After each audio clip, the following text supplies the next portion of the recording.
there was certainly an element of making my grandfather proud and honouring him by taking part in the award that has been so much of his life's work. And I definitely hope that I have made him proud. Please subscribe. It costs you nothing, but it truly means so much to me. Lady Louise Windsor is often described as the royal family's secret weapon.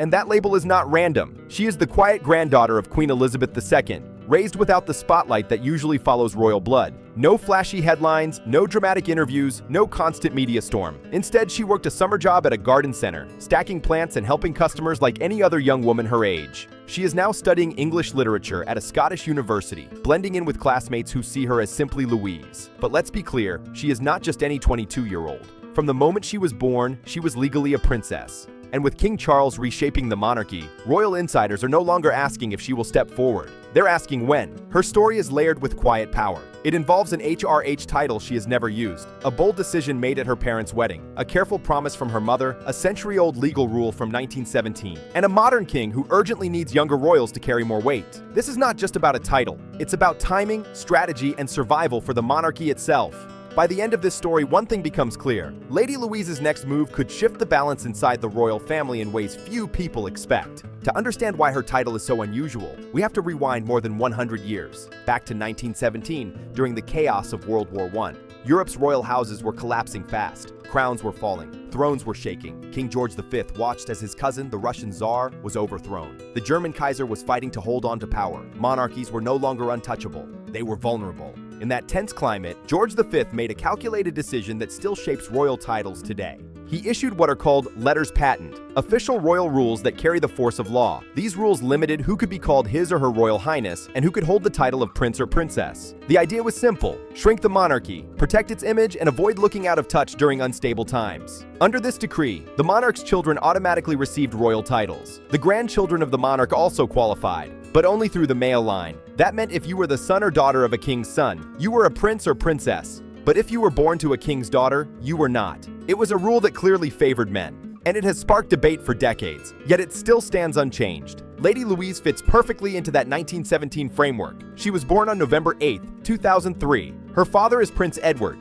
the youngest son of Queen Elizabeth II. Under the letters patent, Louise automatically became a princess at birth. No ceremony was needed, no special approval required. The title was hers by law the second she arrived into the world. King Charles did not grant it later. It was never a gift. It was a legal right from day one. So why has the public never known her as Princess Louise? That answer goes back to 1999, before she was even born. When Prince Edward married Sophie Rhys-Jones in June of that year, Buckingham Palace made a surprising announcement. It stated that any future children of the couple would be styled as the children of an earl, not as princes or princesses. This was highly unusual. Edward did not even receive a dukedom on his wedding day, which is traditionally expected for a monarch's son. Instead, he became the Earl of Wessex. The palace made it clear their children would be Lady or Viscount, not Prince or Princess. The timing of that decision was not accidental. Edward and Sophie married less than 2 years after Princess Diana's death. Public emotions were still raw. Royal titles were under heavy scrutiny. When Diana lost her HRH after divorcing Prince Charles, it caused a storm of public debate.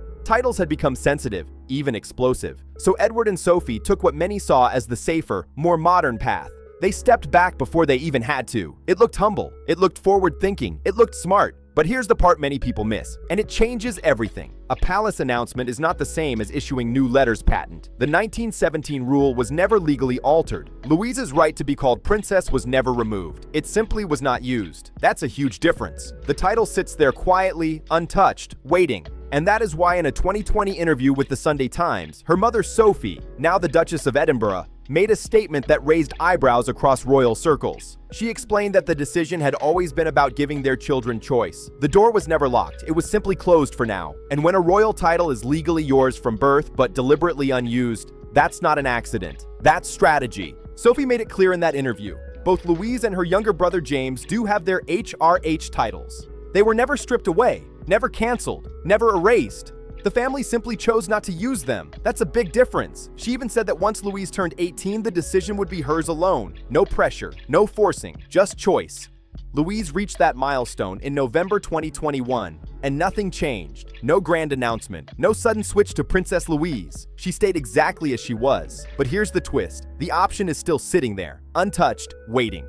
Prince Edward and Sophie's parenting style has always been seen as bold, even radical by royal standards. Instead of raising children wrapped in titles and ceremony, they focused on preparing them for real life outside palace walls. In that same 2020 interview with the Sunday Times, Sophie explained they wanted their children to understand something simple but powerful. They would most likely need to work for a living. That statement alone signaled a major shift inside royal culture. No automatic careers, no guaranteed royal spotlight. If you're not directly in line for the throne, nothing is handed to you anymore. The family lives at Bagshot Park in Surrey, still a royal residence, but far from the heavy spotlight of Buckingham Palace or Kensington Palace. Louise attended local schools. No dramatic motorcades, no constant security bubble separating her from classmates. She joined Girl Guiding like thousands of other British children. She blended in. Before university, she even worked a summer job at a garden center, helping customers, stacking shelves, earning her own money. No special treatment, just normal life. That image alone reshaped how many people see her. Now compare that to her cousins, Princess Beatrice and Princess Eugenie, daughters of Prince Andrew. They grew up using the princess title publicly and carried the HRH style at official events. They were addressed as Your Royal Highness. They had the recognition, the security, the full royal presentation. Louise didn't, and many observers say that difference shaped her confidence in a powerful way. People who meet her often describe her as calm, self-assured, and refreshingly down to earth. No drama, no ego, just steady energy. She has shown that poise publicly more than once. At just 7 years old, she served as a bridesmaid at the wedding of Prince William and Catherine Middleton, standing before a global audience without a hint of nerves. Years later, at 18, she stood vigil beside her brother and cousins at Queen Elizabeth II's coffin, displaying quiet strength that caught worldwide attention. No tears for show, no grand gestures, just dignity. That moment spoke volumes. Louise also shared a deep bond with Prince Philip. Many reports describe her as his favorite grandchild, not because of status, but because of shared passion. They both loved carriage driving, a sport Philip helped popularize in Britain. After his passing in 2021, Louise inherited his driving ponies and carriage. She didn't let them sit idle either. She competes at the Royal Windsor Horse Show and even earned third place in the private driving singles competition. That's not symbolic participation, that's earned respect. Another revealing detail comes straight from her own LinkedIn page. Louise listed interests in careers like the military, diplomacy, or law.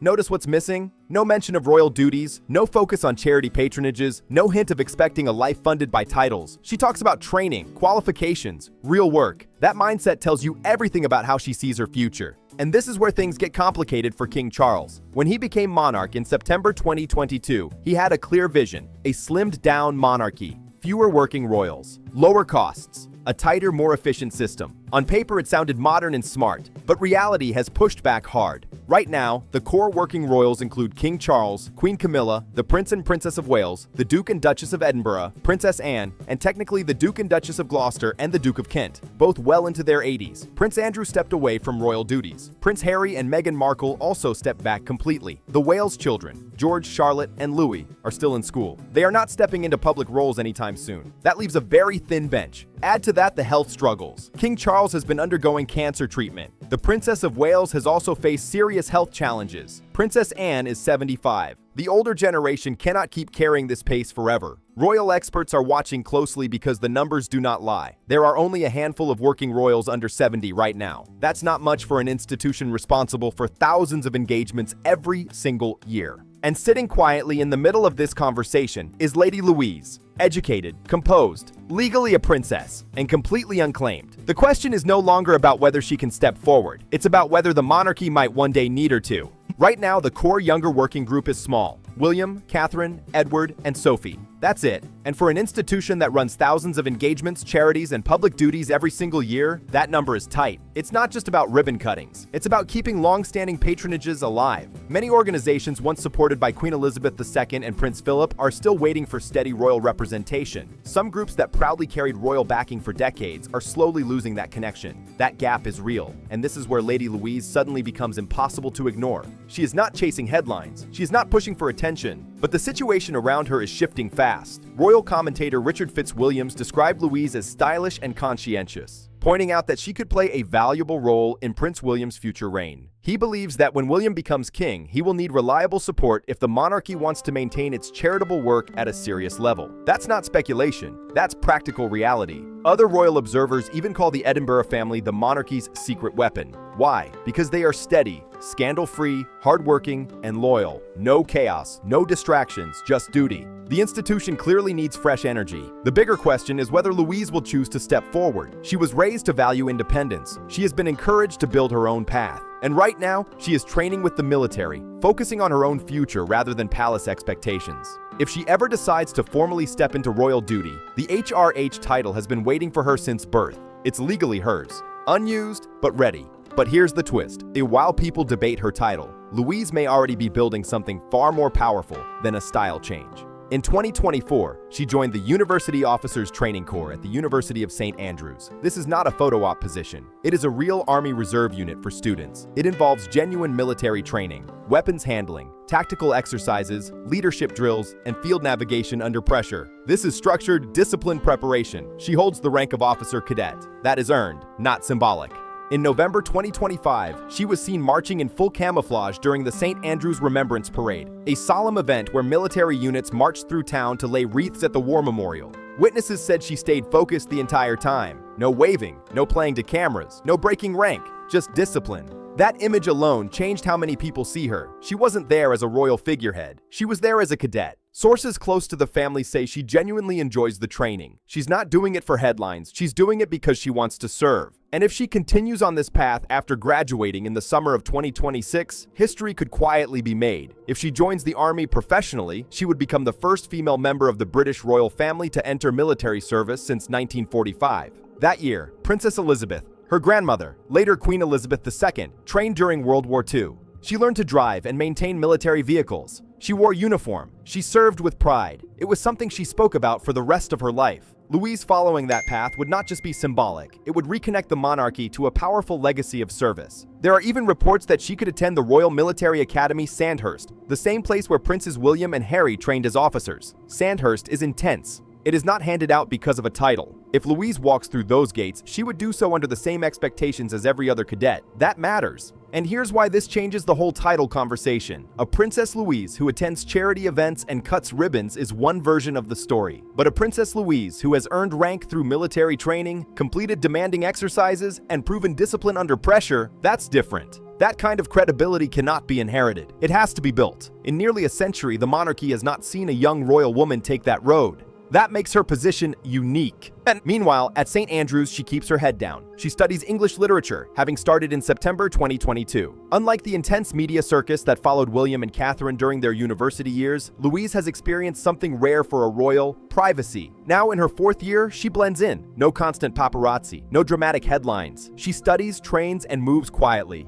And that quiet might be her greatest strength. She is known on campus as friendly, relaxed, and easy to talk to. No heavy royal energy, no visible security team hovering nearby. Most students see her as just Louise, someone who shows up to class, joins rehearsals, and handles her schedule like everyone else. Beyond her studies, she balances military training with the University Officers Training Corps, and even steps onto the stage for student theater. Recently, she performed in a production called Dragon Theater, proving she's not afraid to try something creative alongside her disciplined army drills. That mix of soldier and stage performer, that's not typical royal behavior. And that's exactly why people are paying attention. She has also been linked to fellow student Felix da Silva Clamp, though neither has confirmed anything publicly. No dramatic interviews, no attention-seeking moments, just privacy. That calm control has become part of her image. In a royal family that has faced waves of public tension and headlines over the years, Louise has stayed completely clear of scandal. No controversy, no chaos, just steady composure. That kind of quiet dignity stands out more than people realize. Louise is expected to graduate in the summer of 2026, and once that cap is tossed in the air, the spotlight will shift fast. Every move will be watched. Will she commit fully to military service? Will she step into royal duties? Or will she carve out a professional path away from palace life? Her royal status means whatever decision she makes won't just affect her, it will echo across the monarchy. To understand where she might be heading, look at her parents. The Edinburgh family has quietly become crucial to the crown, especially during King Charles's cancer treatment. Prince Edward and Sophie have stepped up without drama. They've taken on more public duties, covered engagements across the country, and earned a reputation as dependable and loyal. Some insiders even call them the monarchy's chosen couple, because they show up, get the work done, and avoid unnecessary noise. That steady approach could easily shape Louise's path. But here's the reality. Titles matter in royal life. Being called Lady Louise Mountbatten Windsor carries dignity, yes. But Princess Louise, or Her Royal Highness, holds a different level of authority. Those styles open doors. They command attention at international events. If she ever steps into a formal working role, many royal watchers believe a title adjustment would happen, possibly without a dramatic announcement. Historian Gareth Russell has noted that King Charles has shown flexibility when it comes to titles and responsibilities. We saw that when Prince Edward received the Duke of Edinburgh title in 2023, which also shifted how his children's titles were viewed. So change is possible, and it wouldn't break tradition. What makes Louise's situation powerful is the element of choice. Most royals are boxed into roles early. She isn't. Her parents shielded her from that pressure.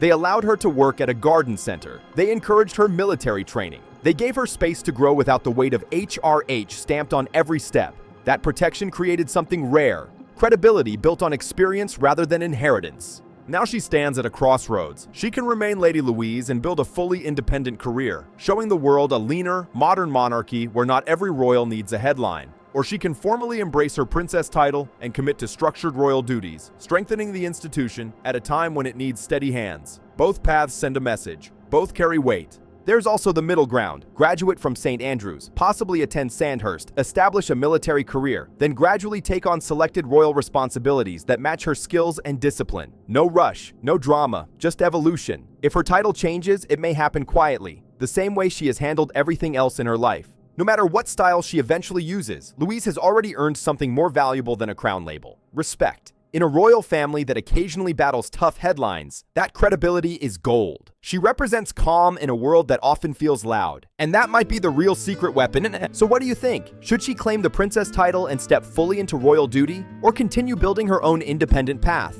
Drop your thoughts in the comments below. And if you want more deep dives into the future of the monarchy, make sure you subscribe so you don't miss what happens next.